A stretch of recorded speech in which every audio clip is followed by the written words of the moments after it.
Ela gözlerin neden ağlamış, simsiyah saçların neden ağarmış? İnan sevgilim senin eserin, hep senin için dolu gözlerin. Aşk ateşine beni sen attın, beni kendine kula yaptın.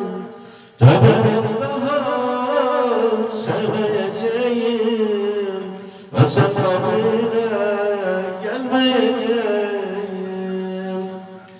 Bak benim gönlüm dertlerle dolu, sen kapattın bu sevda yolunu. Gün gelir geçer seni de bulur, senin benden ne farkın olur? Aşk ateşine beni sen attın, beni kendine kul yaptın. Tövbe bir daha sevmeyeceğim, ölsem kabrine gelmeyeceğim. Sevgiler